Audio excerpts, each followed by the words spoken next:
Do t'jetë vetëm një intervistë, pra një intervistë e vetme ditën e sotme dhe është ish kryeministri, ish presidenti, lideri i opozitës, zoti Sali Berisha, që kam kënaqësinë ta mirëpres në studio dhe kam pritur.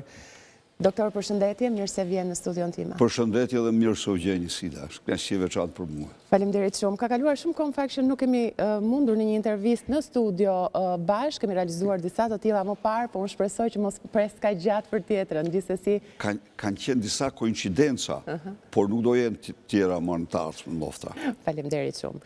Doktor, le ta nisim me një pyetje të përgjithshme. Si është kjo atmosferë përpara zgjedhjeve të 11 majit për ju?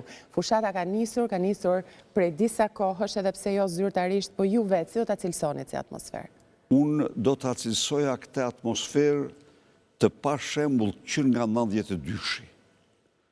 Të tillë atmosferë shpërthyese, të tillë entuziazëm, të tillë optimizëm që unë kam gjetur në shqiptarët jashtë atë dheu, por dhe qytetarët e Shkodrës fundi, nuk i kam përjetuar ndonjëherë që nga vitet 90. Pra është një atmosferë shumë optimiste dhe një vendosmëri e madhe për të shkëputur, për të ndarë Shqipërinë nga kjo e keqe e madhe që është narkodiktatura, nga ky regjim që po i varfron shqiptarët në mënyrën më të frikshme dhe po i largon nga Shqipëria. Zotë Berisha, si sot 33 vite më parë, pikërisht në 1992, në mars, Partia Demokratike erdhi në pushtet si partia me më shumë mbështetje. Unë ju pyes sot, çfarë ka mbetur nga Partia Demokratike e 92-shit sot? Nga Partia Demokratike e 92-shit ka ngelur së pari idealet dhe parimet që ajo shpalli në atë periudhë. Sot kjo parti është një forcë e fuqishme, e cila përballet me diktaturën e dytë e vetmja në vendet ish komuniste që përballet me diktaturën e dytë, kaloi një proces shumë të vështirë dhe të pashembullt i lidhur po me këtë diktaturë ku qeveria bashkë me George Sorosin dhe me mafia ndërkombëtare u bën bashkë për azjesimin e kësaj partie, dështuar dhe u ngrit në një mënyrë si një forcë epike në mbrojtje të interesave demokratike dhe ideale demokratike të shqiptarëve dhe vendoset sot ballë për ballë me diktaturën. Pra, po ta marrish sot këtë parti, është një lloj si 92-shin kur përballej me një diktaturë. Sot po përballet me një diktaturë tjetër që bazohet në drogën, krimin dhe vjedhjen e shqiptarëve. Që nga ajo ditë, në 92-shin, e deri sot, zoti Berisha, ju lutem nëse mund të më përcaktoni, momente ka shumë sigurisht, por cili ka qenë momenti më i vështirë dhe momenti më i bukur për gjatë gjithë këtij rrugtimi dekadash? Momenti më i vështirë, pa diskutim, që ka qenë kriza financiare e skema piramidale, për të cilat Partia Demokratike njohu përgjegjësinë e saj dhe Sali Berisha mori përgjegjësinë e plotë të tyre. Dha dorëheqjen përballë një rebelimi komunist, ofroi një zgjidhje politike. Me këtë zgjidhje politike dorëzoi pushtetin, shkoi në zgjedhje, qëndroi në opozitë, ju nënshtroi një hetimi të gjithanshëm dhe në fund doli se shqiptarët edhe në 90-ën, 4 vite më vonë, votuan në shumicë Partinë Demokratike, sepse e panë që ajo nuk ishte implikuar në skemat piramidale, mëkati i saj pa diskutueshëm ishte që i kishte lejuar, në të vërtetë ne i kishim pa ditë në gjykatë, në të vërtetë ne nuk i njihnim se çfarë ishin. Në të vërtetë ne bëm ligjin që t'i çmontonim dhe i falimentuam njëra pas tjetrës, përgjegjësit e tyre i vendosëm para drejtësisë. Pra, megjithatë, kjo sigurisht që ishte ditët më të vështira të kësaj partie. Ditë të vështira tjetër të kësaj partie ishte kur Antony Blinken kërkoi që ish kryetari i saj të dalë nga jashtë parlamentit duke i marrë kështu Shqipërisë sovranitetin, duke u marrë shqiptarëve sovranitetin të drejtën e tyre për të përcaktue përfaqësues të tyre në parlament. Në këtë moment, sigurisht që unë mora vendimet e mia të i drejtojmë kësaj partie nëse ishte dakord me një vendim të tillë apo jo. Dhe nisi një proces me gjatë të cilit në mënyrë të pamohueshme Partia Demokratike u përball me të gjithë egërsinë e narkoqeverisë dhe të gjithë egërsinë e ambasadës amerikane, e fondacionit Soros, u përball me një dhe izolimit që kërkuan Shtetet e Bashkuara të vendoset ndaj kësaj partie, që ishin këto faktorë. Por megjithatë, kjo parti, duke mbrojtur një kauzë të drejtë, qëndroi e pamposhtur. Dakord. Por nëse mund të flasim për momentet bukura që kanë shenjuar, mund të kenë qenë shumëta, apo ju kë konsideroni si më të lumturin, më produktivin dhe që keni ndarë me shumë kënaqësi në familjen tuaj politike? Po pse ju edhe për vetë ju personalisht? Besoj se pas përmbysjes, pas fitores së 22 marsit, që ishte ndarja e epokave, momenti më kulmor tjetër ka qenë rikthimi i dytë i Sali Berishës në 2005, pa të cilin Shqipëria nuk do ishte kur kjo që është, dhe i treti, antarësimi i Shqipërisë në NATO, vendi i cili ishte pushtuar nga të gjitha dallgët dhe agresionet në kora, tani rreshtohej në aleancën e vendeve më të fuqishme të planetit dhe fitonte shkallën më të madhe të sigurisë. Zoti Berisha, e kishit menduar që edhe pas 3 dekadash, pra që në atë kohë, pas 3 dekadash, ju ende do t'ishit kaq aktiv në politikë? Sikur të kisha menduar një gjë të tillë, nuk kipja dorëheqjen 2013, po unë ju siguroj se unë kam dhënë dorëheqjen pa ndonjë vështirësi dhe keqardhje të madhe. Pse? Nuk kam dhënë dorëheqjen unë se ma kërkoi njeri. Nuk kam dhënë dorëheqjen se unë nuk e riktheja prapë në fitore Partinë Demokratike, por kam dhënë dorëheqjen me një bindje se shqiptarët meritojnë alternativat, meritojnë alternativat, t'i provojnë. Dhe unë ndjeva shumë i qetë kur në Partinë Demokratike nuk u zëvendësua vetëm kryetari, po u zëvendësuan gjeneratat. Dhe këte kam quajtur në atë kohë një augur të mirë për Partinë Demokratike, pa çka se nuk u provoi tillë. E qartë. Teksa ju ndjek, ju dëgjoj, doktor, ne jemi në moderimin e lajmeve çdo ditë, ju jeni i pandalshëm në konferenca, në takime, janë shumë të tilla për gjatë ditës, edhe pse në kohë fushate, edhe jo në kohë fushate. Jeni shumë intensiv dhe shumë aktiv. Ju kanë pyetur edhe një herë tjetër, por unë po ja bëj pyetjen dashamirësisht. Ju jeni 80 vjeç, ju uroj jetë gjatësi dhe përsëri jeni shumë aktiv në politikë. Partia Demokratike kërkon përsëri ardhje në pushtet dhe ju kryeministri i këtij vendi nëse Partia Demokratike vjen në pushtet. Si e shihni raportin me moshën? Është një raport si ta marrësh. Në qoftë se mosha të vën përpara, nuk është një raport i këndshëm, por në qoftë se moshën e vën përpara, është një raport shumë i dobishëm, në kuptimin që eksperienca vlen shumë.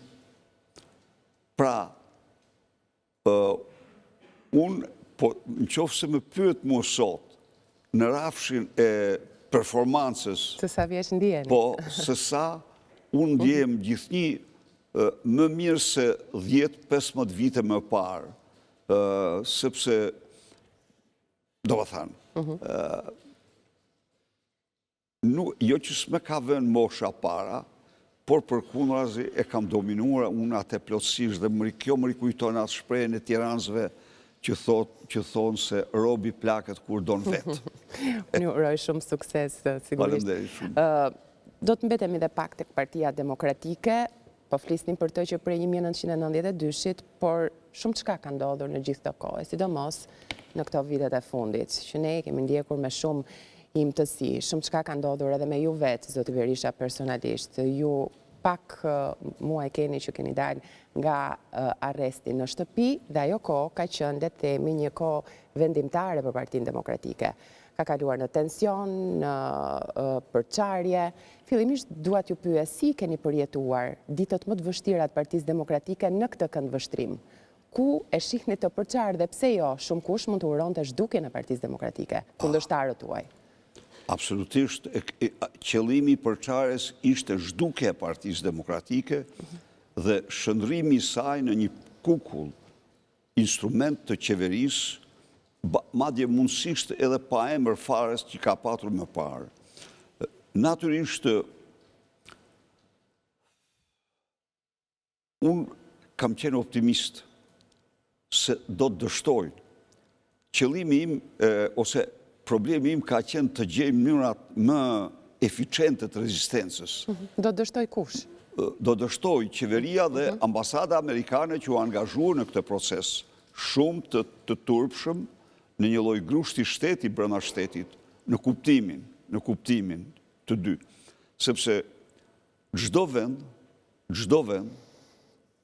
ka një sovranitet të brendshëm dhe sovranitet të jashtëm. Sovraniteti i jashtëm ka të bëjë me integritetin territorial, me përfaqësimin ndërkombëtar. Sovraniteti i brendshëm ka të bëjë me përfaqësimin e qytetarëve.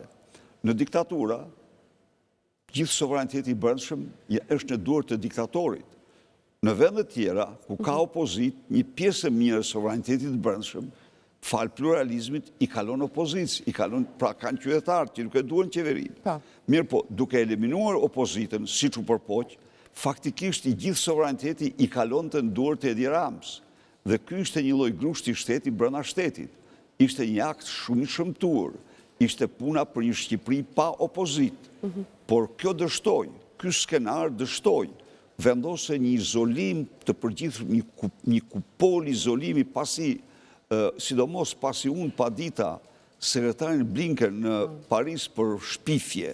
Ajo shpërtheu urrejtja dhe zemrimi i pakufishëm dhe urdhëruan një izolim ndërkombëtar, por dështuan edhe me izolimin. Sot Partia Demokratike, siç e dini, është më mbështetur se kur në historinë e saj. Janë 3 rezoluta ndërkombëtare të cilat denoncojnë Shqipërinë për të gjitha ato që kemi denoncuar, denoncojnë Shqipërinë si një narkoshtet i vërtet. Ndaj dhe në këtë aspekt them që Partia Demokratike i përballoi këto sulme. Por a ka patur ndonjë moment kur ju duke ndjekur këto zhvillime, sepse njëherë keni qenë aktive dhe nga shtëpia juaj duke folur me mbështetësit, në kontakt përgjatë gjithë kohës me familjen tuaj politike, a ka patur ndonjë moment që jeni ndjerë pranë dorëzimit, ju nuk jeni natyrë që dorëzoheni? Jo, nuk ka patur asnjë moment, ka patur një moment të vetëm kur thirra foltorën dhe njerëz të afërt më pyetën mua, po sikur të mos vinë. Unë nuk e dija sa do vinin. Aty nuk kisha, se unë isha i shkputur 8 vita, më shumë nga jeta politikës, kisha bërë një takim në partije, gjitha këto. Dhe njerëz të afër më thanë, po sikur të mos vinë, dhe përgjigja ime ishte edhe 8 po të vinë, unë do të nis betejën me ta, dhe do t'ja dalim. Dhe aty erdhën qindra dhe vazhdoi beteja. E kuptoj. Sot si e shihni Partinë Demokratike në këtë këndvështrim, me ato çka ka kaluar, përçarjet, fragmentarizimet, a janë sheshuar, a sa ju do të donit të sheshohet, do të Berisha? Po, unë them jam sheshuar, dhe pse e them këtë? Sepse unë nuk dua një parti të tipit narkopartis tjetër. Unë dua një parti me diversitet mendimi, dhe në këtë kuptim, unë pavarësisht se mund të kemi mendime të ndryshme për çështje të ndryshme, jemi të gjithë në një front përbashkët, por kur nuk do të kërkoj një parti në të cilin njerëzit mos kenë mendime të ndryshme. Mu me pëlqen kjo parti kështu siç është dhe unë e kam dëshmuar këtë besoj. Ju përmendët pak çaste më parë pjesën e non gratës. Ju keni thënë se do të nisni lobimin pranë administratës së re në Washington për çështjen e non gratës. A ka lajme për te oqeanit, zoti Berisha? Dhe ju çfarë pritshmërish keni? Unë nuk e kam nisur lobimin akoma, sepse kam pritur që të ndodhin ndryshimet e nisura në administratën e Shteteve të Bashkuara. Miratimet kanë procedurat e tyre atje. Dhe unë do ta nis atë. Unë kam deklaruar që do të nis kërkesën dhe lobimin për heqjen e kësaj, sapo që një administrat jetë e vendosur. E qartë. Në korridoret mediatike, por jo vetëm, shumë po përflitet një udhëtimi juaj për në Shtetet e Bashkuara. Sa të vërtet ka në këtë? Nuk kanë asnjë të vërtet për momentin, se çfarë ndodh në të ardhmen, këto janë për t'u pa, por në agjendën time nuk ka një gjë të tillë për momentin. Le të kthehemi tek gara dhe tek pjesa e kërkesës tuaj në formë intensive për një rikthim të tretë në pushtet. Por, përballë jush, keni Edi Ramën që kërkon mandatin e 4. Fillimisht ju pyes këtë përballje, si e lexoni? Këtë përballje e lexoj si një përballje midis narkodiktaturës dhe forcave demokratike. Shqipëria, e them me bindjen më të plot, se një vend në të cilin burgosen ose ndiqen burgosen si persona në nënhetim, ose ndiqen penalisht 3 kryetarët e partive kryesore opozitare, një vend në të cilin me vendime gjykata merren mandatet opozitës, një vend në të cilin me dëshmitar falso burgosen përfaqësues të opozitës, një vend në të cilin në zgjedhje kreu i qeverisë përdor të gjitha mjetet antiligjore për të marrë mandatin, në të cilin shëndron shtetin e drejtës në shtet elektoral. Pra, ky është një vend, është një narkodiktaturë, e cila nuk është si diktaturat komuniste dhe naziste e bazuar pra në ideologji. Kjo bazohet në interesa mafioze, kriminale, dhe në këtë aspekt kemi 2 vështërsi. Vështërsia e parë është shqiptarë që nuk kanë jetuar diktaturën e kanë të vështirë ta imagjinojnë që kjo është një diktaturë. Vështërsia e dytë e madhe është se Europa ka njohur të gjitha llojet e diktaturave, por jo narkodiktaturë, si Amerika Latine që i ka patur pothuajse të tilla. Kështu që edhe në Europë e kanë të vështirë ta realizojnë, por kur jep faktet, mbeten pa tekst, mbeten pa fjalë.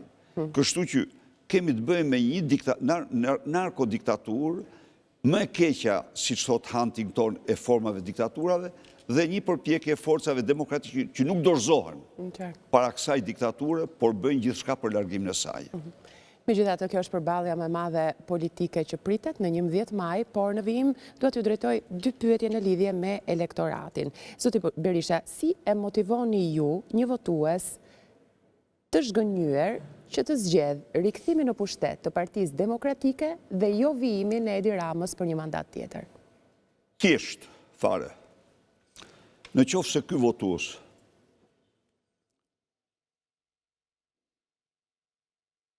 nuk vlerëson rikthimin e parave shqiptarëve. Çfarë është rikthimi i parave shqiptarëve? Paratë që mlidhen nga taksat e tyre duhet të rikthehen qytetarëve shqiptarë në një përqindje që t'i çojë ata drejt mirëqenies. Pra, ne kemi disa premtime të thjeshta. Ne me këto para do vendosim një minimum jetik 200 euro për çdo shqiptar që merr sot nën 200 euro ose s'merr asnjë euro. Ky minimum jetik i nxjerr ata nga varfëria ekstreme. Ne do vendosim rrogën minimale, po pikërisht duke u kthyer paratë shqiptarëve, do vendosim rrogën minimale në 500 euro dhe do vendosim rrogën mesatare 1200 euro. Ne besojmë se me këto 3 lëvizje të fuqishme, ne atakojmë varfërinë në ekstreme, spari tek shtresat më në nevojë, së dyti tek ata që janë rrogullt, tek ata që janë rrogmesëm.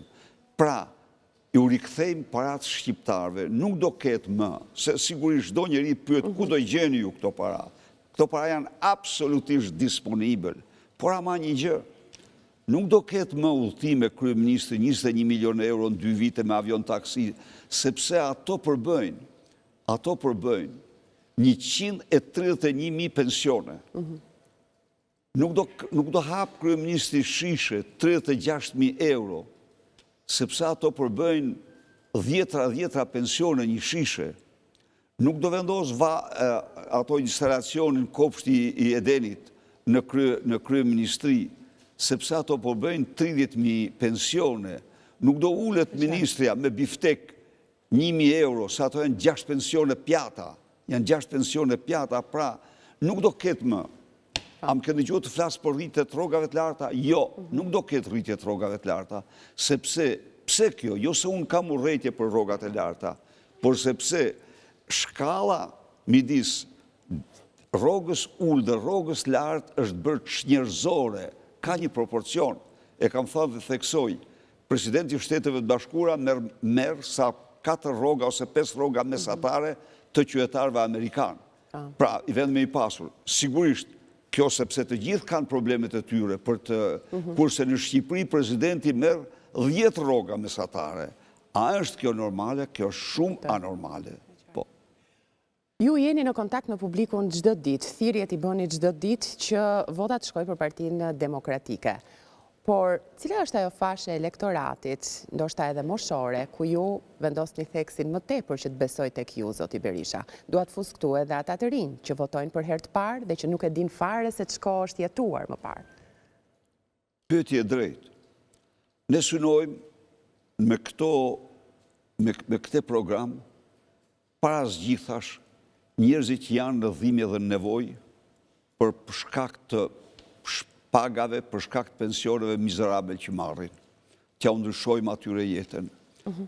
Pra, pensionist, rrogë ullt, ne synojmë bizneset e ulta, të cilët paguajnë, bizneset e vogla, të cilët vërtet janë pa taksa, por paguajnë energjinë 18 gjerë në 24 lek kilovatin dhe i garantojmë ata se kjo do pjestohet me 3 dhe energjia do paguhet me 6 lek kilovati. Ne synojmë profesionet e lira, pas një betejë që bëri zonja tabaku shumë të suksesshme në gjykatë kushtetuese, ato sot janë pa taks. I garantoj se s'do kenë as 29-ën, as 39-ën taksa të cilat vuri Edi Rama. Përkundrazi, do kenë një kufi të thana për taksat lokale, të cilat nuk do mund t'jenë më shumë se 1% e xhiros tyre, sepse tani këta i kanë 10 fishuar taksat lokale. Pra, ne synojmë të rritë, për të cilët po bëjmë gjithçka me Shqipërinë madhështore që ëndra e tyre të ndërtohet në Shqipëri. U garantojmë atyre heqjen e mesatares dhe për hyrjet në universitet dhe shkollim.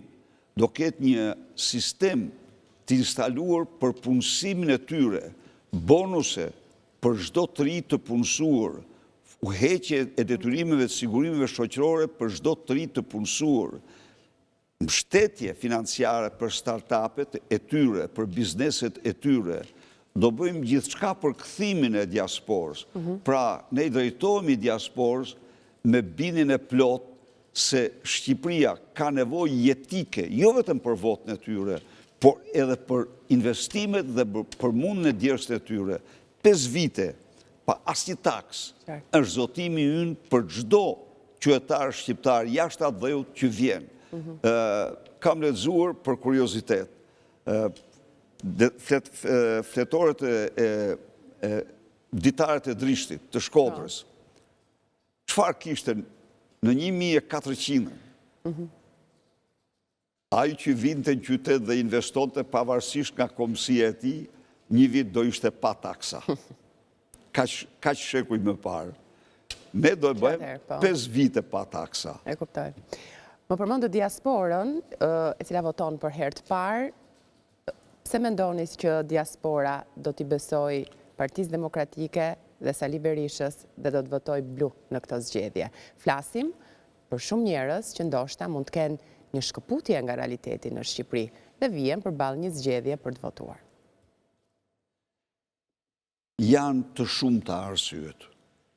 Së pari, janë një pjesë e tyre që në vendet e lira ku jetojnë,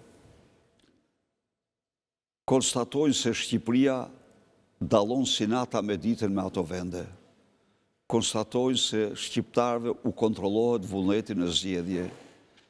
Janë të shumë, konstatojnë se familjet e tyre varfrohen gjithnjë më shumë, se remitencat e tyre janë zhvlerësuar në masën 35-38% për shkak të narko-eurove. Pra, shohin se punojnë në fushat, në tokat e të tjerëve, rikujtojnë vendet e tyre që në qoftë se u krijohen ato kushte ata mund të bëhen po kaq suksesshëm vendet e tyre. Pra, janë një sëri faktorësh që edhe ndodhi kjo Nisida. Në vitin 2008-2012, 182.000 familje emigrantë shqiptarë erdhën në Shqipëri dhe po investonin në Shqipëri dhe ushtruan ata në një faktor të qëndësishëm të parandalimit të rënjes vendit në recesion. Qartë, kuptoj. Mirë, ju përballë publikut, përballë elektoratit, nga ana tjetër edhe Edi Rama në kërkim të mandatit 4. Tek intensiteti i daljeve kam dhe këtu, Rama ka rubrikën Sy që flet dhe komenton me qytetarët. Çfarë ju ka tërhequr më shumë vëmendje, zoti Berisha, sepse ka edhe përcaktime që mund të jenë jo të këndshme, sigurisht, këneta, bufi i kënetës, postimet e Ramës në rrjetet sociale, apo çdo përçmim që mund vi kundrejt Partisë Demokratike apo jush. Ju si e lexoni? Rama bën gjithçka për të mbuluar, për të tërhequr, për të shmangur vëmendje qytetarëve tek ajo që është thelbi, duhet të jetë thelbi një fushate programi që ofrojnë qeveritë për ta. Rama duke pas mashtruar në mënyrën më monstruoze për qytetarë shqiptarë, them këtu që nga 62 premtime shumë të qarta, shumë të përcaktuara, ai nuk ka mbajtur veçse një prej tyre, pra ka 61 mashtrime monstruoze, nuk don të flasë më për program. Don të flasë për çdo gjë tjetër, por jo për detyrime, nuk mund të flasë për suksese, sepse ka vetëm dështime, nuk mund të flasë për rrugën, sepse rruga, 1 kilometër e rrugës Arbrit e gjerë 10 metra, ka kushtuar më shtret se 1 kilometër rrugës Kombit e gjerë 27 metra. Nuk mund të flasë për suksese, sepse tuneli Llogaras vërtet u ndërtue dhe kushton 65.000 euro për banor, por s'është kaq. U vodhen, siç kanë provuar me një dorë, 50 milion euro. Nuk mund të flasë për pensionet, sepse vetë ai me 21 milion euro udhëtime, me 5 milion euro kopshti e denit, ka djegur mira pensione, pra janë të gjitha këto që Rama nuk u shpëton dot, dhe nuk është e vërtet që bisedon me qytetarët.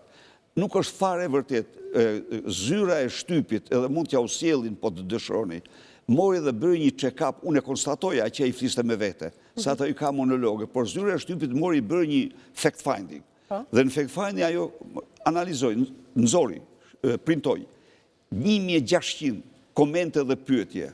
Nuk figuronte asnjë nga ato që ky u përgjigj, asnjëri. Ai Eduardi që ai fliste me te, ishte një fiksim. Jo, e ka në tovolinë, ato i merr vetë, i përgatit vetë dhe pyetën vetes. Dhe tani ka kaluar nga këto, pasi u zbulua kjo, sy në sy, se ishte bised monolog me vetën e tij, tani bën dialog me Lul Bashën.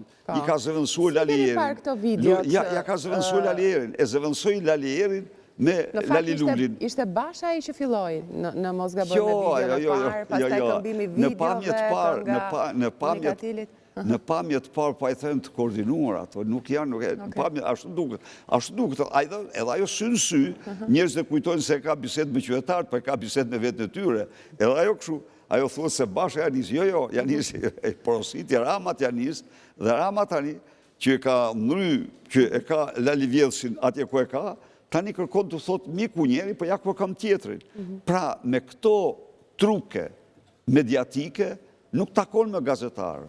Del me para gazetarëve, ju kujtohet fushata në Shtetet Bashkuara.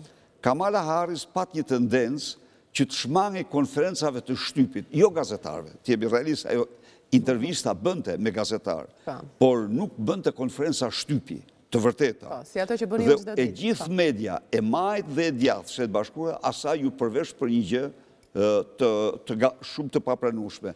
Edi Rama i hoqi konferencën e shtypit, i hoqi gazetarët, nuk donë ta pyesin më, nuk donë të përgjigjë, nuk mundet se s'ka që thot. Dhe na i thot, na i përgjigjet një me tjetri, jo thua çfarë droge merr, jo thua se qenë ke kështu, jo thua që ke mumifikuar, qenë ke rrullë shumë, po sa vjeç je, gjëra të në tilla. kushte në ato video që shihni në ato përballje virtuale, kush ju duket në pozita më të vështira? Rama apo Basha? Dhe si e shihni pozicionin e Bashës tani, duhet thënë, deri diku inekzistent edhe për vetë qytetarët. Tani ajo është një win-win story midis tyre, ata mendojnë. Rama përpiqet ta zëvendësoj Lali Vjedhsin me Lali Lulin, Luli përpiqet të qarkulloj emri me Edin në mënyrë që të thotë se unë jam personazh tani jam tape. Pra është sipas tyre, por në fakt është një skeç qesharak që shqiptarët e konsiderojnë një gjë shumë bajate. E qartë. Zotë Berisha, unë kam shumë për t'ju pyetur për primaret, për listat, po do të bëjmë vetëm një shkëputje publicitare, kthehemi më njëherë me zotin Berisha në studio. Publicitet.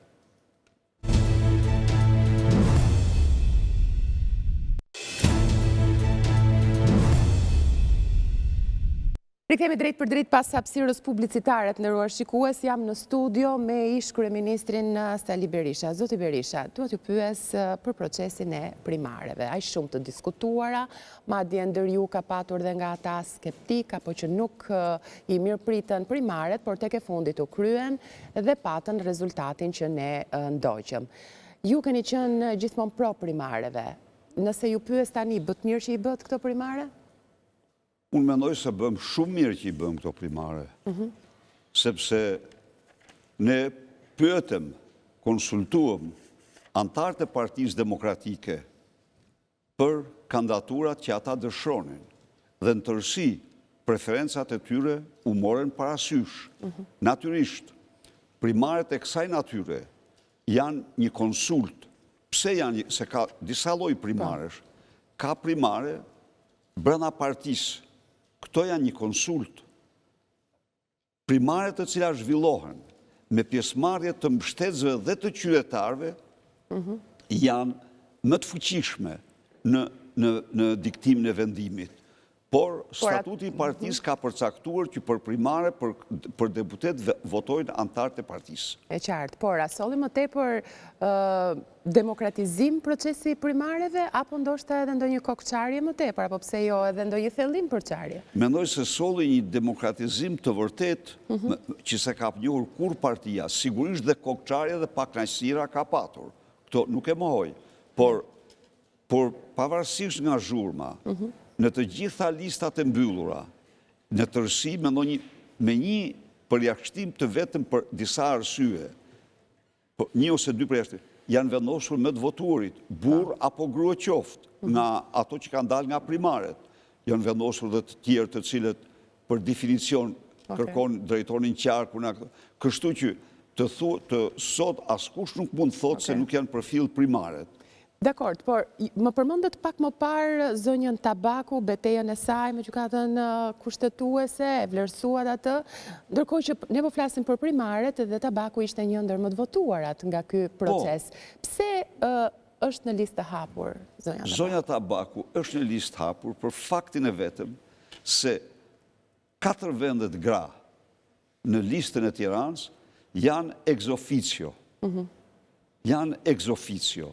Do me thënë, ex officio është Josefina Topalli, koordinatore kombëtare, ex officio është Albana Vokshi, që nuk e cakton partia, por e cakton organizata partnere e saj, Lidhja Demokratike e Gruas, ex officio është zonja Xhixho, e cila caktohet nga partia e Lirisë, dhe zonja Mesila Doda, që caktohet nga partia PDY-ja.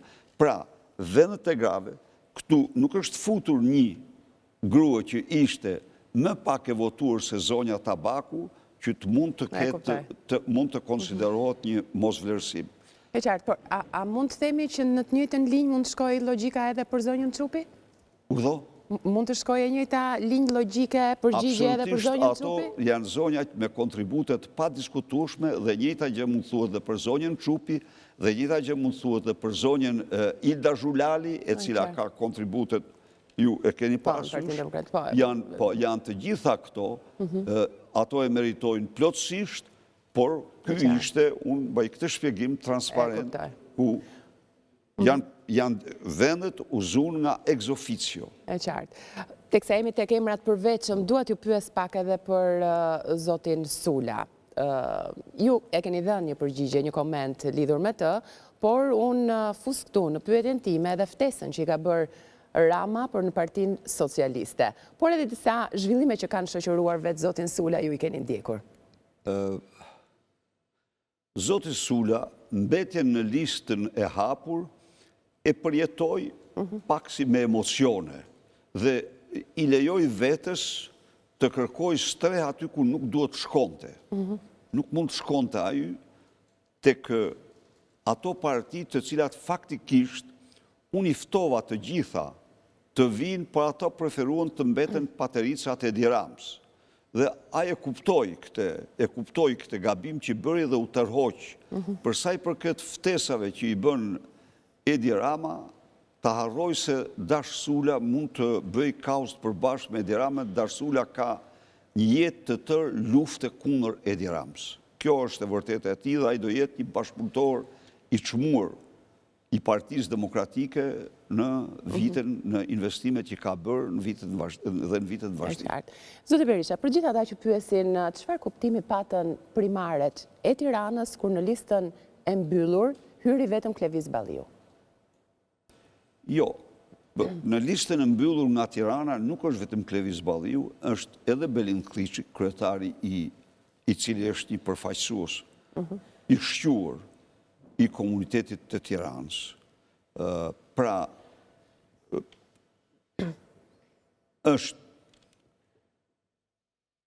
mund të ishin dhe më shumë në listë e mbyllur, por listë e mbyllur... Ka një perceptim se ju keni futur aty, pa dashur t'ju ndërpres, njerëzit më besnik tuajt, apo ata më përvojnë Partinë Demokratike. Si e keni parë këtë në raport me rivalin tuaj, me listat e mbyllura dhe të hapura, teknikën që është ndjekur? Absolutisht jo. Cili do që i studion listat e mbyllura, do të gjej një shpërndarje jashtëzakonisht të ndershme dhe s'kam patur kur. Ka njerëz që më shkruan të një zonjë deputete, shumë e mirë ajo që nuk kandidoj, se vetëm për mendimin ndryshe e psova këte. Kur nuk mund të apsoj njëri për mendimin ndryshe, dhe cili do që studion këte listat mbyllura, e gjenë se aty mendimin ndryshe është respektuar një lloj si mendimi tjetër. Pra, është respektuar. Mund t'i marrë një nga një, unë me çdo njeri që ka një objeksion me të vogël jam gati t'i jap përgjigje dhe me përgjegjësi për listat. Janë marrë pa asnjë lloj dallimi. Dhe më fal. Ka një gjë. Ky është një sistem, Nisida, në të cilin qarqet de facto marrin paraqiten si shtetet vogla, të pavarur njëri nga tjetri në të sistem elektoral. Kështu që në çdo listë të mbyllur janë të qarqeve, janë respektuar primaret, janë respektuar udhëheqësi që drejton qarkun, sepse duhet të drejtojë dikush qarkun, por në tërësi janë vendosur më të votuarit në lista. Në tërësi, absolutisht pra më të votuarit. Pra ka përputhshmëri mes primareve dhe ardhimit listave? Në tërësi, mendoj për shembull, nuk mund të them se kryetari i Kavajës nuk meriton të ishte në listë të mbyllur, e meriton të 100%, por vendet ishin këto, ju vetë thatë, Tirana mbajti vetëm 2. Dhe Kamza nuk ka asnjë. Po, Zoti Berisha, unë jam këtu për t'ju drejtuar edhe pyetjet që mund të shtrojnë shumë qytetarët. Ka dhe një tjetër perceptim se në momente të vështira, personat që ju kanë ndenjur më pranë, kanë fjalën këtu eksponentë ndryshëm Partisë Demokratike, ju kanë qëndruar besnik, ju si natyrë mirënjohëse nuk keni dashur që ti largoni dhe ti keni pranë vetes në listën e mbyllur. Është edhe kjo pjesë e mirënjohjes në listë? Në listë e mbyllur është mikse. Në qoftë se merr kryetarët e qarqeve, janë të ndarë një lloj, si ata që erdhen ishin me 11 dhjetor në rithemelim, edhe të tjerë që u bashkuan më vonë. Unë kam konsideruar të kompletuar procesin e rithemelimit pas bashkimit të partisë. Kështu që nuk ka një dallim, absolutisht. Orët kur mbyllen listat janë gjithmonë orë me tension, nuk e di ju vetë, zoti Berisha, si përjetoni, se gjithmonë partitë politike shkojnë drejt minutazhit të fundit përpara se të dorëzojnë listën në Komisionin Qendror të Zgjedhjeve. Ju keni një vendosmëri që në krye të herës, apo lini hapësirë për ndonjë moment të fundit të një ndryshimi? Si janë këto orë në tryezën tuaj të punës? Në dallim nga ajo që ka ndodhur përpara, këto lista janë diskutuar absolutisht një për një në kryesinë e Partisë Demokratike dhe kam respektuar statutin me rigorozitetin më të madh. Janë ndryshuar edhe në kryesinë e Partisë Demokratike propozime. Janë ndryshuar propozime në kryesinë e Partisë Demokratike. Pra, nuk ka qenë një listë dhe e them, e kam thënë shumë herë, unë mbetesha i habitur me aktin e Lulzim Bashës, se si ndryhe i vetëm dhe dilte në mas mesnate me listën, nuk mund të bëj kur njëri listën. Ai që mendon të bëj listën, ai do më thënë ka probleme shumë të mëdha. Kjo është listë e bërë nga antarët e Partisë Demokratike, është listë e bërë nga kryesia e Partisë Demokratike, absolutisht. Po të kisha mundësi, po të kisha pas mundësi vetë, do ishte pak më ndryshe. Nuk e mohoj, sepse nuk e mohoj që do ishte pak, do ishte diçka më ndryshe. Po të kishit patur hapësirë më ndryshe, por në këto kushte, kështu si që është situata, nëse do të kishit patur një mundësi të dytë për t'ju rikthyer, do ta bënit eksaktësisht kështu? Apo ka patur dhe një rimendim tuaj që mund ta kishit bërë edhe më ndryshe, pse jo edhe më mirë? Më ndryshe nuk e bëja, pa kriju pa marrë miratimin e bashkëpunëtorëve. Duhet lista nuk mund t'ishte listë e një njeriu kur. Sepse vërtet ti mund t'kesh, ti mendon se kjo është një zgjidhje më e mirë, por duhet t'kesh një konsensus, duhet t'kesh një miratim.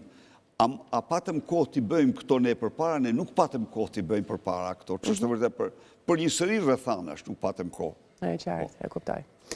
Por ata të cilët nuk mbeten në listë, ata do jenë bashkëpunëtorë të çmuar në qeveri se i garantoj që të gjithë pa përjashtim.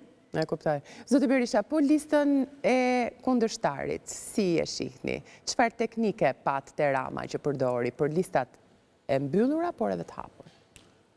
Grupi Dumanit, lista e SPAK-ut. Të gjithë ata që u hapën çështjen SPAK janë në listë. Merë ministrati. Unë nuk di një ministrë që së shtirë në SPAK. Të gjithë u futën në listë, u mbrojt qeveria dhe grupi organizacës me dhana kriminale. Grupi i parë. Grupi i dytë, patronazhist të Hurit dhe të Litarit, të tipit Anuel Aristani, mercenarët që s'kanë ligjas kushtetut. Grupi i tretë, turist, që si njeh kërkush, që shkojnë ato komunitete, si që erdi Lulzim Krashi nga Londra, u tha Dibranve se do u lumturoj, dhe pastaj iku si që erdi, pra me turist që si kanë asnjë lidhje me zonat ku shkojnë.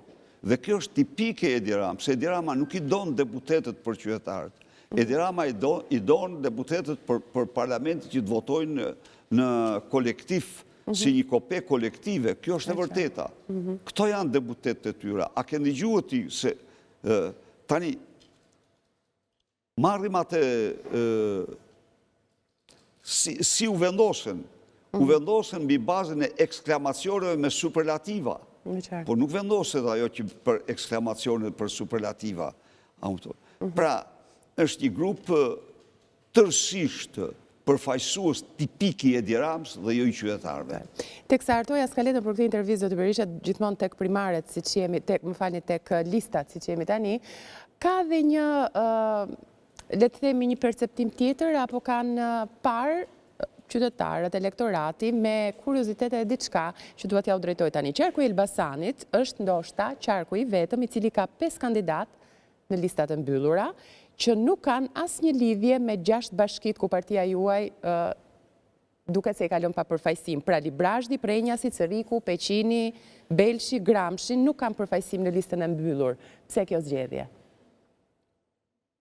Kandidaturat në lokale, do më thënë, Partia Demokratike nuk e bazon votë mbledhjen, tërheqjen e votave tek lista e mbyllur, e bazon tek lista e hapur, dhe unë garantoj që ata që janë sot në listën e hapur në këto bashki, janë garancia me madhe e mandatave shtesë të Partisë Demokratike. Kjo bashki në 2021 i ka dhënë Partisë Demokratike rreth 26.000 vota. Kjo bashki, këtë vit, të them 40.000 është pak. Kjo bashki është e tëre predispozuar blu. E qartë. Fushata, kur pa nisur ende, madje përkoj edhe me një ditë, do ta diskutoj edhe pak çaste më pas me arrestimin e kryetarit Bashkisë Tiranës, zotit Velia, ju prezantuat kupolën e kësaj fushate, zotin Lacivita. Po që për asaj dite, duket se nuk është se ka shumë zhvillime, ka dhe një shqetësim se ku është zoti Lacivitas. Çfarë është Lacivitas për fushatën e Partisë Demokratike, çfarë pritshmërish keni ju, zoti Berisha, dhe kur do ta shohim përsëri?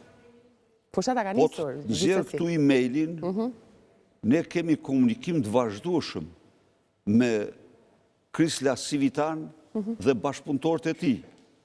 Prej kosh, komunikimi digital është një mjet shumë komod komunikimisht. Dhe Kris Lacivita e vërteta është që po udhëheq, po drejton fushatën për Shqipërinë madhështore, me të gjithë ekspertizën e tij, do të thosha më të mirën, për të mos e quajtur në geniale që ka bota, mbasi ai realizoi bashkë me Susan Willis fushatën e rikthimit më të jashtëzakonshëm në histori. Pra, jemi dhe punë intensive me ekipin e tij. Me qartë. Keni besim dhe pritshmëri të larta që do të jetë një rezultat menaxhuar nga fushata? Ka diskutim. Me qartë. Ai nuk erdhi këtu për qëllime tjera veçse për t'i dhënë vendin e merituar kukullës, së George Sorosit. Kështu e quajti ai Edi Ramën. Kukulla e George Sorosit. Unë do t'i kthehem përsëri zgjedhjeve dhe fushatës, po dua të kaloj pak tek ajo çka po ndodh dhe fundit në Bashkinë e Tiranës, ka patur ndryshime, ju e keni ndjekur, keni folur për ndërhyrje dhe për kërcënime të kryeministrit Rama dhe keni ngritur dyshime, zoti Berisha, për shkresat që kanë dalë në firmën e kryebashkiakut Veliaj. Çfarë ka ndodhur sipas jush në të vërtetë? Sipas meje, zhvillimet janë tipike të një seriali narkos, tipike të një regjimi narkodiktatorial. Erion Veliaj është arrestuar dhe unë vlerësoj se prokurorët kanë gjetur të dhëna bindëse në atë dosje për krimet që ai ka kryer. Dhe jo vetëm ai, po dhe bashkëshortë e tij. Kanë paraqitur fatura, kanë paraqitur garderob të Ajoles, një lloj si Lajlaja e Asadit, sipas lajmeve botërore, them këtë, kanë paraqitur ato 500 e narkoerove të ndryshkura në kasaforët, kanë paraqitur shumë e shumë fakte. Tani, për këto ai u arrestue. Për këto ai u vendos në qeli. Pas kësaj, filloi një skenar absolutisht i papar, përveç se në vitet 80, kur Escobar rrethoi gjykatën në Medellin dhe bëri aty u bë një masakër. Ky skenar, prisë, është shumë interesant.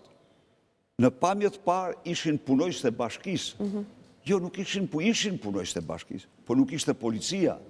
Edi Rama nuk dërgoi policinë e shtetit. Në mënyrën më të pra, po kryej një grush shteti, sepse ky lloj akti është tentativë për grushtet për të marrë pushtetin një pushteti tjetër. Prishtë. Pasi i erdhen kartonat e kuq Edi Ramës nga të 4 anë për grushtin që po... Kjo thashtë e pa falshme kjo që u bë. Dhe tani, vazhdon skenari i narkosit. Qa ndodh? Edi Rama në kundërshtim me kushtetutën, flagrant me kushtetutën, në kundërshtim me kartën europiane të autoriteteve lokale dhe rajonale, e cila në absolute nuk lejon kryeministrin të marrë atribute kryebashkiaku, në kundërshtim me vendimin e gjykatës kushtetuese kundër Sali Berishës dhe pro Edi Ramës, vendimi i cili u padit Sali Berisha nga Edi Rama dhe në cilin gjykata vendosi që qeveria nuk mund të marrë, as nuk mund të ndryshojë asnjë vendim të qeverisë vendore dhe të tilla janë vetëm gjykatat, Edi Rama merr dhe delegon një të quajtur Anduela Ristani, e cila ka bërë gabimin fatal të jetës vetë. Nuk e di se çfarë përfaqëson, se nuk e njoh apo jo.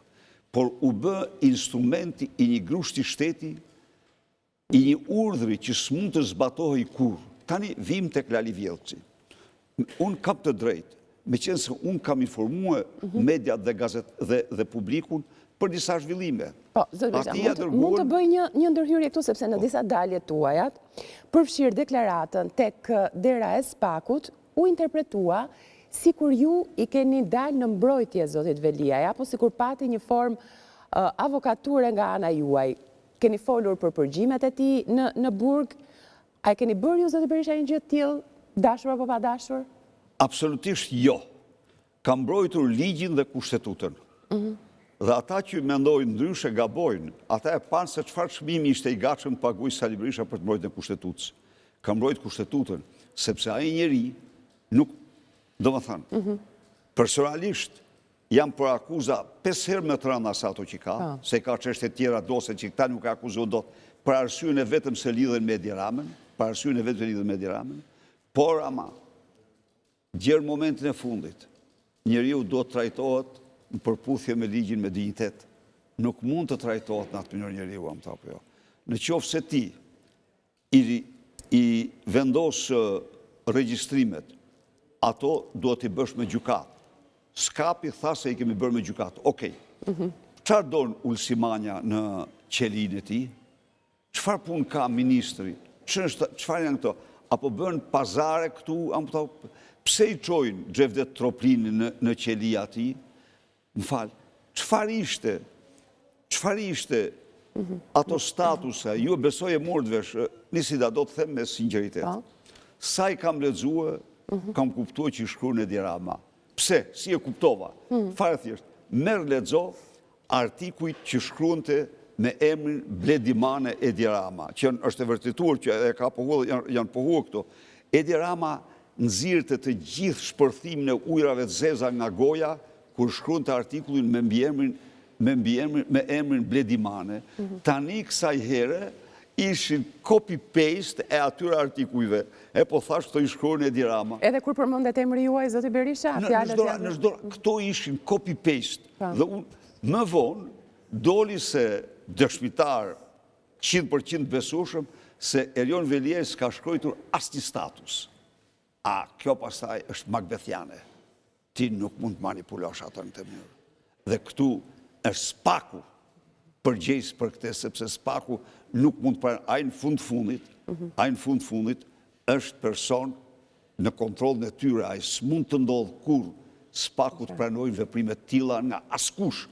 Vërtet e thirrri dhe ja rëndoi Erion Velis, edhe mirë bëri që ja rëndoi, se për ato kërcënimet që i kishte bërë djalit prokurorit tjerë e meritonte. Por ama e meritojnë dhe ata të cilët bëjnë statusin e emër të tij. dhe që shkruajnë gjëra të cilat ai nuk ka shkruajtur kur. Meritojnë dhe ata të cilët firmosin në kundërsht krijojnë kryetarën e deleguar. E kupton kryetarën e deleguar atë dhe marrin e shkarkojnë, jo vetëm e shkarkojnë këtë si kjo Goxhaj, jo vetëm e shkarkojnë, po e pushojnë nga puna. Pse pushojnë nga puna, këtë më falë? Kjo e bëri me vetë, me kokë të vetate, kjo e bëri me firmën e Erion Velis, ajo firmë e Erion Velis ishte firmë reale, si doli ajo nga qelia të ku ba, ato nuk i di, por ama firma në vetë e drejta e delegimit të firmës ekziston, derisa ajo është kryetar bashkie. Pra, nuk i bëjmë mbrojtje unë për ta mbyllë, në absolute, por mbroj ligjin. Në momentin që ju shihni këto statuse, ju thoni janë të Ramos, por gjithsesi ka përcaktime, etiketime për ju që janë të pakëndshme. Qëndrimi ka gjatë në politikë, bën që ju të keni një moskokçarje, apo ju vrasin thellë etiketimet ndryshme që bëhen, është gjuhë, rrejtje, mund ta merrni si tillë. Unë i konsideroj shpërthimet të ujrave të zeza nga goja e Edi Rams. Unë përkundrazi, i them vazhdo, biles shumë fishoj ato shkrime çdo ditë. Nëse ai ka këtë kulturë, vazhdoj. Kuptova. Publicitet, kthehemi pas pak me njëherë me pyetje për Spakun.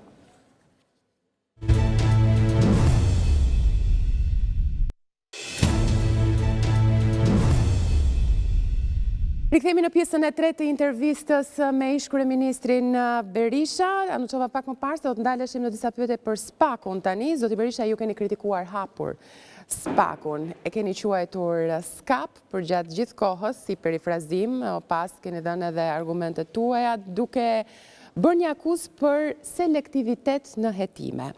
Cili është sipas jush problemi kryesor me këtë institucion, doktor, dhe a ka reforma në drejtësi që ju do t'i zbatonit ndryshe?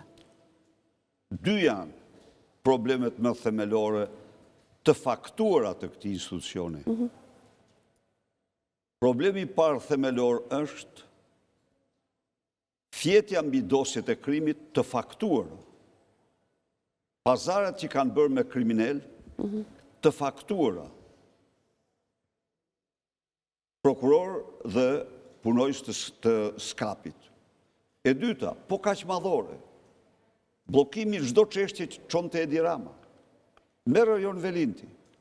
Erion Velia dënohet sot se shoqja e tij, se vllau i tij, se veta y kanë përfituar 10 milion euro nga taksat e bashkisë në shkeljet ligjeve. Dakord plotësisht. Por Erion Velia nuk dënohet dhe nuk hetohet, nuk thuhet asnjë fjalë për insineratorin e Tiranës, ku mungojnë, ku janë dhanë 130 milion euro dhe nuk ekziston gjurmë në mas një shanë. Pse nuk hetohet? Nuk kurset Erion Velia, se gjersa e quen për dosjen e Anesti Angonit, do të aqoni 100 herë për para, gjersa akuzuan absolutisht pa fakte reale, Arben Ahmetaj, i cili kishte kundërshtuar 5 herë djeksin, do të aqonin Erion Velin 5 herë për para. Nuk e qojnë se është Edi Rama. 5D-ja në pamje të parë është një aferë Erion Veliaj, Mazniku dhe drejtorat. E vërteta është që në ato ditë njësida, unë kam botuar statusin ku më thoshin njerëz afër hotelit Qelqit se këtu aksioner është dhe Olsi Rama. Dhe fakti që Erion Veliaj kalon dosja, dërgohet në gjykat, pa akuza për Erion Velin, do thot që Edi Rama nuk guxon t'ja faturoj përgjegjësit as atij, as Maznikut. Spaku hetoi Olsi Ramën të faktur, i cili një gjë ka deklaruar para mediave se ai ka udhëtuar vetëm një herë me makinën e famshme të grupit trafikut drogës. Unë kam paraqit para shqiptarëve dokumenta për udhëtimin e tij 6 herë me këtë makinë. Dhe Spaku thot, nuk është ai, po do ta gjejmë se kush është. Pra, ka një problem shumë madhor. Spaku nuk heton dhe mbyll çdo çështje. A e din të themi gjë një sekret? Sa bëhen transkriptet, Altin Dumani kërcen nga Tovolina, sa herë i del emri Edi Rams. Sa herë i del emri, thot. Se e din që s'flet dot. E din që s'flet dot, se aty në ato transkripte, pse nuk u hetue krimi elektoral? Çfarë autoriteti moral ka sot Spaku për krimin elektoral kur ka dosjen më të faktuar me regjistrime të bazuar të prokurorisë me vendim gjykate, ku del Edi Rama, dalin ministrat me radhë. Dhe pse nuk hetohet ajo dosje? Vetëm se është Edi Rama. Pra, këtu Spaku tregon se është në kontrollin e tij. Zotë Berisha, 11 maj është afër. Nëse ju do të vinit në pushtet, si do ta reformonit ju këtë sektor? Kur flasim për reform, a duhet na shkojë në mendje paksimi i kompetencave të SPAK, apo akoma keq një shkrirje e tij? Mendoj se në gjithë kompetencat që ka SPAK, njëra është absolutisht antikushtetuese dhe është kompetenca e përgjimit të gjykatësve, me cilët kjo prokurori çon dosjet. Kjo është një gjë e tmerrshme, është një diktaturë policeske dhe asgjësim i sistemit. Kjo sigurisht s'mund të jetë. E kuptoj. E para. E dyta, asnjë mushtim për sa i përket luftës kundër korrupsionit dhe krimit organizuar, por pastrim i plot i atyre që flenë mbi dosjet e krimit. Në qartë. E treta, asnjë proces politik nuk do ketë gjatë qeverisës Partisë Demokratike. Këto reforma do të bëhen me ndihmën e Komisionit Venecias. Është jetike një reforme dytë në drejtësi me ndihmën e Komisionit Venecias. Nuk ka qytetar në Europë sot që nuk gëzojnë të drejtën e një procesi ligjor të drejtë përveç shqiptarëve, që duhet presin 15 vite.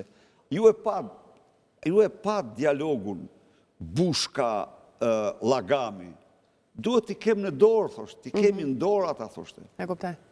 E kupton se çfarë pazaresh kafeneve me puro bënin zonjat edhe për poste gjykatës kushtetuese për këto. Pra, kriteret janë krejtësisht jo ligjore. Edhe një pyetje për SPAK-un, zotë Berisha, por dua një përgjigje të sinqertë, jo se i paragjykoj tjerat sigurisht.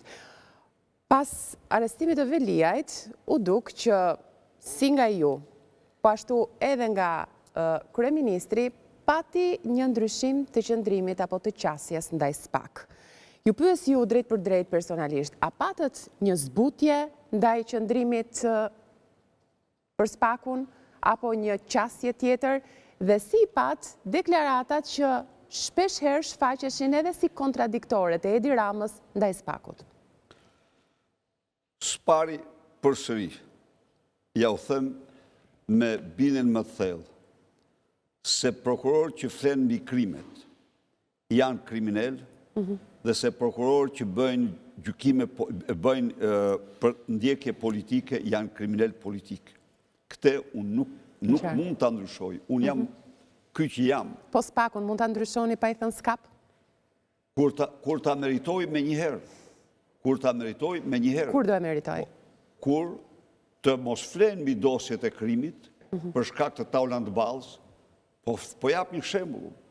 Nuk ka sot me evidente, unë kam dhënë gjitha ato evidence se si Tauland Balla kontrollon bandën, kontrollon policinë, kontrollon SPAK-un, heq dosje nga SPAK-u dhe i çon në polici për t'i mbyllur. Se si ky njeri premton vota, arreston antarë të një bande për llogarit bandës tjetër dhe për të marrë vota. Çfarë faktesh don SKAP-i që nuk vepron ndaj Erion Velis?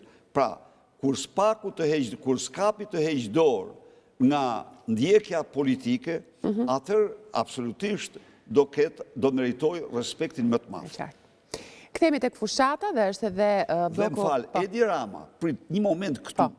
Edi Rama po e lavdron sepse thot këta tjerë, me që është vetë inkriminuar, mjafton mos më prek mua, thot. Kjo drejtësi pa me tjerë dëmnami u bën, thot, po mua mos më prek. Dhe sa i dridhet zëri kur kujton se po kërcënohet, sa trimnohet kur merr garanci që s'kan punë me te. Zoti Berisha, kthehemi tek fushata, tek zgjedhjet, kam një blok të gjatë pyetjesh edhe këtu, por si çdo parti që kërkon të vijë në pushtet, sigurisht luftën më të madhe në zgjedhje e ka dhe me qarqet kryesore, apo më themi garën më të madhe. Qarqet kryesore, Tirana, Durrësi, Vlora, Elbasani, ku e shihni ju betejën më të vështirë dhe që fushata duhet të bëhet më e ashpër, pozitivisht flas dhe më e nxehtë? Partia Demokratike fushatën duhet ta bëjë për çdo votë, për çdo mendje, për çdo zemër. Partia Demokratike ka një program, ju u them me bindjen më të thellë në njohuritë e mia, më të mirin, më të bukurin që ka patur ndonjëherë, ai program që quhet për Shqipërinë madhështore, e cila ka shtyllën e parë, heqjen brenda 3 muajve me dekrete dhe me para të varfërisë ekstreme. Së dyti, ka Shqipëria prodhuese.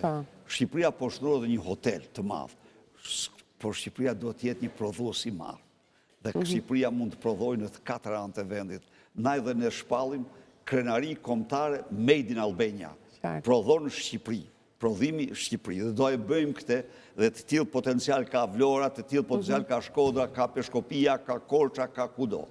Së treti, pastrimi i shtëpisë. Nuk mund të rrihet, nuk mund të rrijë shtëpia kur mendon se 57 miliard euro janë shpërdoruar dhe përvetësuar në mënyrë të tmerrshme, nuk mundet kur mendon se baron droge diktojnë vullnetin qytetarëve, pastrimi i shtëpisë me zero tolerancë ndaj krimit dhe korrupsionit do të jetë motoja e tretë. Së fundi, ne premtojmë Shqipërinë e ëndrave të trive tanë, të kriptokarenci dhe blockchainit, të inteligjencë artificiale, internetit 3 dhe data centrave. Një hub i vërtet, një epicentër e vërtet e teknologjisë më të lartë në Europë. E kuptoj. Zoti Berisha, se kur ju përmend qarqet, sigurisht duhet përmend pak këtu edhe qarkun e Elbasanit. Ju keni patur dikë si Saliani në drejtues politik qarkut të Elbasanit, gjë që tani e bën zoti Ali Zoti, një tjetër figurë me shumë potencë në Partinë Demokratike. Sa mungon Saliani në këtë fushat? Sa e ndjeni ju personalisht mungesën në punët që ju jepni direktivat, porosit, pa dashur të cektu pjesën e zotit Ali Zoti, po thjesht me iden në kushtet në cilat ndodhet Saliani? Saliani është në procesin e martirizimit për fjalën e lirë dhe interesat e qytetarëve. Vërtet nuk është i pranishëm në fushat dhe aftësitë e tij ishin shumë të çmuara, por është frymëzues për çdo qytetar, për çdo demokrat dhe çdo qytetar që i thot lirisë liri për të votuar kundër këtij regjimi. Keni folur më me të? Komunikojnë nëpërmjet tjerëve shpesh herë. E qartë. Pa dashur, pak më parë thatë edhe sloganin, apo jo, që e zbulojmë, është i njëjtë edhe me emrin e koalicionit, apo jo? Ku lindi ideja për ta quajtur kështu koalicionin? Ideja për ta quajtur kështu koalicionin erdhi si një vëgim, si një gërshetim i trashëgimisë dhe të ardhmes. Në pamjet parë, kur ti thua Shqipëria madhështore dhe me shumë të drejtë një kolegja juaj në një studio, më tha, po ku ishe ti, tha, pëse bëre madhështore gjertanit i Shqipërinë? Shumë drejtës. Dhe unë ju ktheva me pyetjet, po më thuj pak mua, antarësimi i Shqipërisë në NATO nuk ishte një akt madhështor? Kalimi i Shqipërisë nga vendi me të ardhura të ulta në grupin e vendeve me të ardhura të mesme të larta, a nuk ishte një quantum leap madhështor? Dyfishimi i rrogave dhe pensioneve? TAP-i, projekti më i madh në kohën për Europa, nuk ishte një akt madhështor? Pra, ne kishim një trashëgimi të disa akteve madhështore të cilat nuk lejonin të flisje për Shqipëri madhështore. Ajo është një gazetare kundërshtare, se është socialiste e thekur, e shpallur edhe në strukturat e këto. Nuk arriti dot të rrëzonte asnjë nga ato që i thash. Atëherë, me këto nuk jetohet. Shqiptarët i kanë të shkuara, Këto shërbejnë thjesht vetëm si pikë mbështetje për të projektuar një Shqipëri madhështore. Dhe a është e mundur një Shqipëri madhështore? Është e mundur 100%. Partinë Demokratike e keni quajtur partia e të pamundurës, apo jo, zoti Berisha? Po ka disa gjëra, për t'ja u kthyer pak rivers tani, që i keni parë si të mundura, por që nuk ka ndodhur, pra mbeten të pamundura. E tillë është qeveria teknike që ju kërkuat, po flas tani për pjesën e protestave të shumta, aksionit opozitar dhe gjithçkaje që shoqëroi kohët e fundit Partinë Demokratike kundër pushtetit. Thatë që qeveria teknike është e mundur dhe me këtë kërkesë keni thirrur mjaft protesta që janë realizuar, protesta kombëtare dhe që qytetarët kanë zbritur në shesh dhe ku ju vetë së fundmi jeni pranishëm në drejtimin e këtyre protestave. Pse nuk u realizua qeveria teknike? Çfarë ndodhi, zoti Berisha? Nuk ishit ju aq bindës apo si? Edi Rama, jo, në një narkodiktatur, narkodiktatori është i lidhur me mishe gjak me pushtetin, se e din që ka çështje me të ardhmen e tij. Por ndodhen disa gjëra tjera të papritura. Ndodhen 3 rezoluta ndërkombëtare që damkosen Edi Rama dhe që kërkuan qeveri teknike. Pra kërkesa jonë për qeveri teknike fitoi të drejta ndërkombëtare. Dhe ishte shumë e rëndësishme kjo. Së dyti, në Washington ju pre koka gjarprit.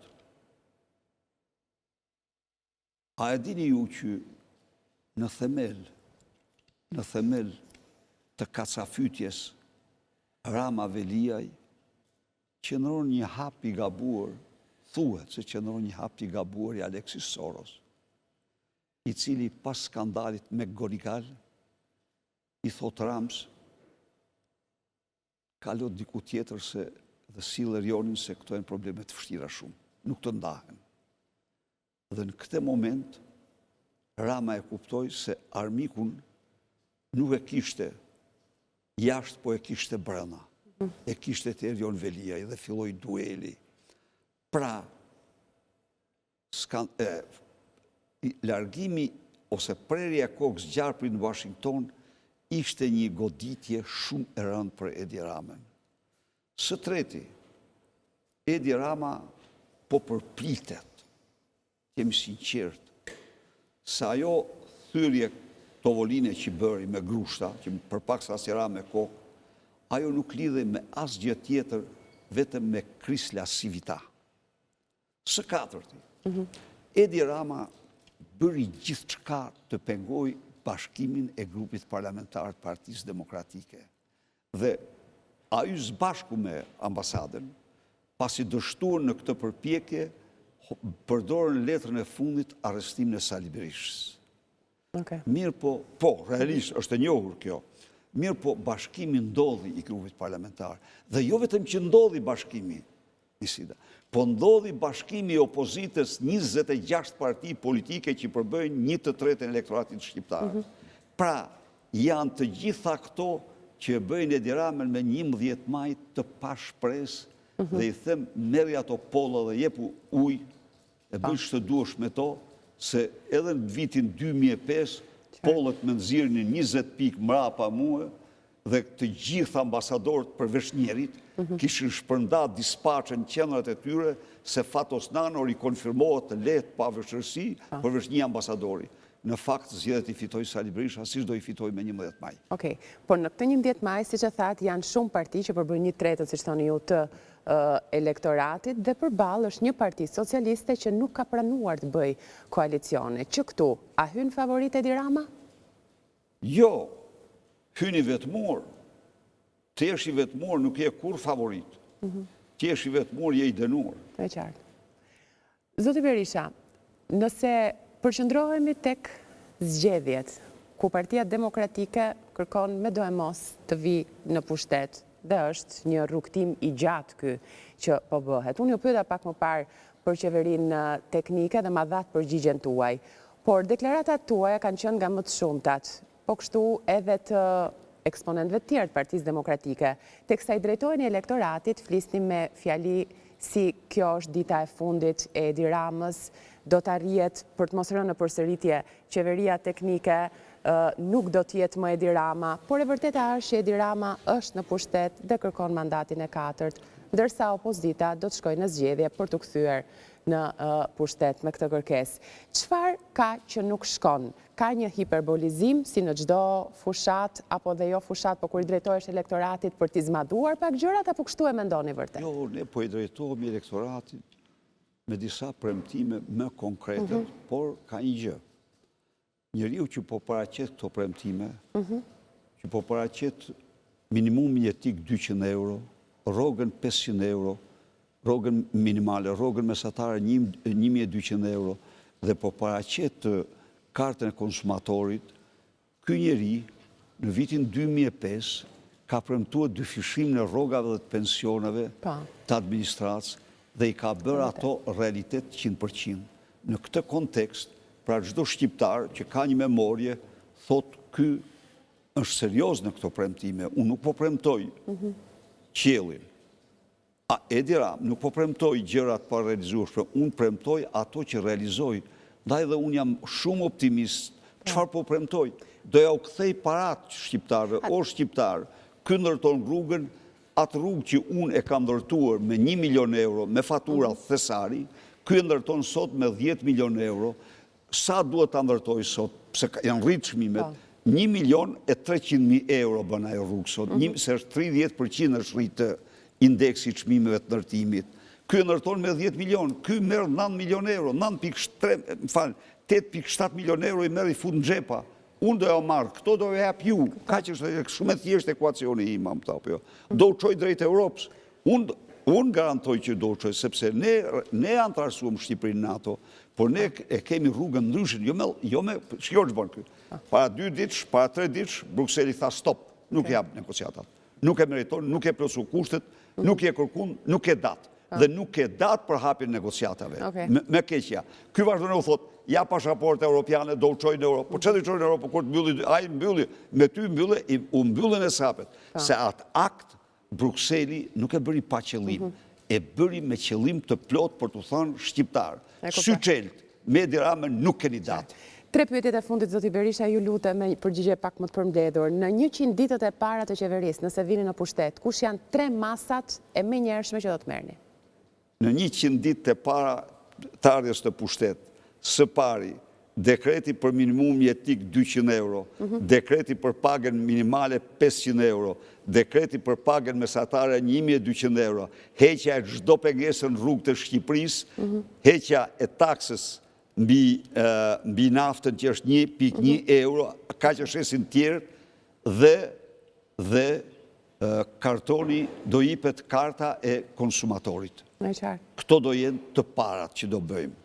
Do ketë dhe shumë të tjera, po ju i deshtë ato me kërësuport. Faleminderit për përgjigjen e shkurtër. Nëse sot do të ishit në zyrën e kryeministrit, si kryeministër, cilin vendim do të nënshkruarit me njëherë? 200 euro. 200 euro. Zoti Berisha, shumë rrugtim ka kaluar për të patur zgjedhje të dëshiruara, të lira dhe të ndershme. Nuk keni besuar fort se këto mund të realizohen. Në 11 maj apo në 12 maj, Sali Berisha do t'i pranoj zgjedhjet, rezultatin cili do qoftë, apo do të kontestohen? Sali Berisha pranon dhe do pranoj vetëm rezultat të zgjedhjeve të lira dhe të ndershme. Mos harroni, kryetari i Komitetit Partisë Republikane të Shteteve të Bashkuara i dha një paralajmërim Edi Ramës. Ti nuk bën zgjedhje, tha, por ta dish mirë që kësaj here nuk është ma business as usual. Nuk ka business i zakonisht. Se ne dim që ti s'bën zgjedhje, ja thaj. Kuptoj. Zoti Berisha, unë fola shumë për Partinë Demokratike, por lash një pyetje për në fund. Ju keni ndjekur me shumë kujdes të gjitha zhvillimet dhe çdo element të çdo zhvillimi. Keni dëgjuar patjetër edhe ata që kanë kërkuar zëvendësimin tuaj me një figurë tjetër për Partinë Demokratike, apo ndryshe thënë kjo drejtimin nga dikush tjetër të Partisë Demokratike. Dhe përgjigjet janë ndjekur, i kemi dhënë. Unë ju pyes sot, nëse ju vetë do të vendosnit që të hiqnit dorë nga drejtimi i Partisë Demokratike, cilin do të shihnit ju si pasardhësin apo pasardhësen tuaj? Lideri i një force politike ka detyrë kryesore dhe mision kryesor të të çojë forcën politike në fitore dhe jo të krijojë pasardhësin e tij. Jo të përpiqet të krijojë kopjen e tij. Nuk është detyra asnjë lideri kjo, është e drejta e anëtarëve të Partisë Demokratike të zgjedhin atë që preferojnë dhe pëlqejnë. Ju vetë do të dëshironi dikë që e shihni si njeri që ndjek gjurmët tuaja? Unë do të respektoj vendimin e anëtarësisë partisë. Do ju pëlqente të ishte brenda familjes tuaj? Brenda familjes time nuk ka një kandidat, siç e shihni. Besoj se edhe këto lista treguan që vajza ime ndjek jetën e saj private, ndjek politikën nga jeta e saj private. Nuk hyri në asnjë listë, as të mbyllur, as të hapur. As djali im, as të mbyllur, as të hapur. As dhënëri im, ndodhse në arrest pa merituar, por nuk mori një mbrojtje në lista. Unë ju falenderoj shumë për kohën tuaj, ishte kënaqësi zoti Berisha dhe ju uroj shumë suksese. Shumë falenderoj dhe kënaqësia ishte ime, edhe ju uroj këtë ditë, që është dita e Sultan Novruzit, e të gjithë besimtarëve që besojnë Zotin, uroj këtë ditë se është dita e fitores së demokracisë 22 marsi.